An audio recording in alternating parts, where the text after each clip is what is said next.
November 12th, 1996, and Kobe Bryant may as well have brought a rhinoceros into his hotel room. It may have done a similar amount of damage. In his words, "I lost it. I flipped the table, threw the chairs, and broke the TV." What did Kobe Bryant do that made him so mad? Well, Kobe didn't do anything at all, and that was the problem. Welcome to Takes in Fuego, where we will today take a look into the always obsessive and often victorious Mamba mentality.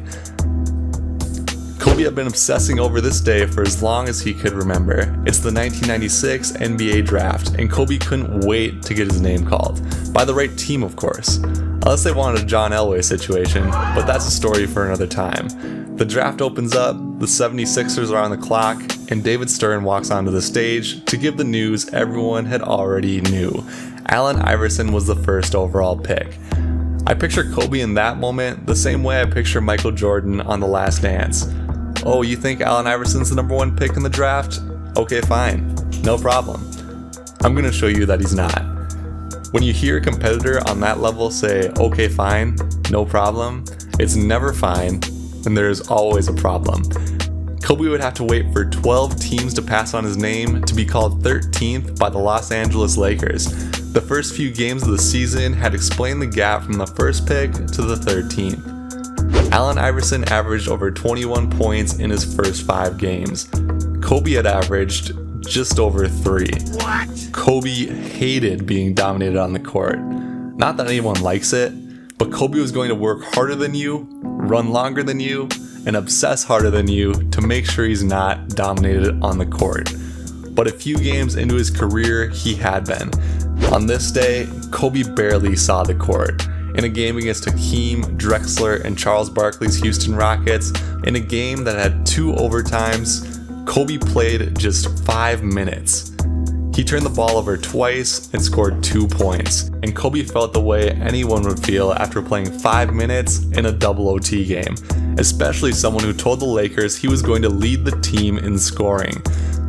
As he slumped into his hotel room, Kobe flipped on SportsCenter, and he saw it. Allen Iverson's 35 points from last night. He says, "When I checked into my hotel room later that night and saw the 35 on SportsCenter, I lost it. I thought I had been working hard.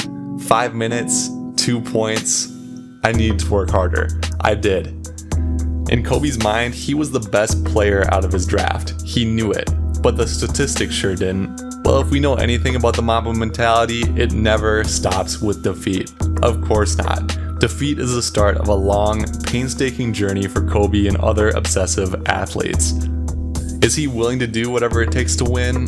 Was never a question for Kobe Bryant. He had more of a statement. Whatever it takes to win, that's what I'm doing. I obsessively read every article and book I could find about AI, watched every game he had played, going back to his IU-PU All-American game. I studied his every success and his every struggle, searched for any weakness I could find. I searched the world for musings to add to my AI muse cage.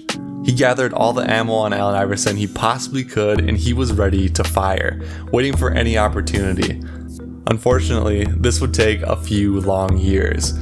In his first and second seasons in the league, Kobe started a total of 7 games. He was rarely on the court with Iverson. Until this day. On February 20th, 2000, Allen Iverson is tearing up the Lakers. 16 points at halftime. Phil Jackson knows they cannot last like this if they want to win this game. So Phil Jackson comes to Kobe. "We need you to guard him." Kobe had been salivating for the chance. He had already downloaded thousands of hours of Allen Iverson tape into his mind. He knew AI loved to drive right. He knew AI had countless counters off driving right to cover nearly every inch within the 3-point line. He knew AI was quick and how important it was to make him uncomfortable.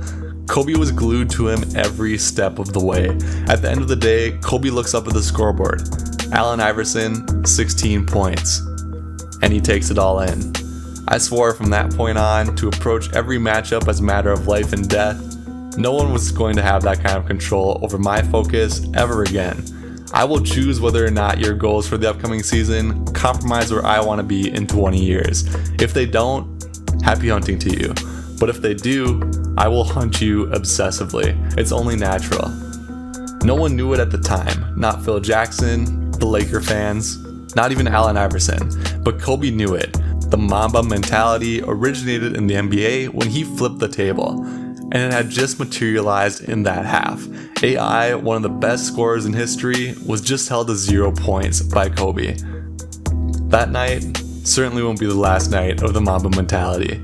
For more videos, including how Kobe Bryant is the closest player to Michael Jordan we will ever see, check out the videos on the screen and be sure to subscribe to the channel, or I will tell Michael Jordan, you are a better golfer than he is. Another one. Another one. Another one. Another one.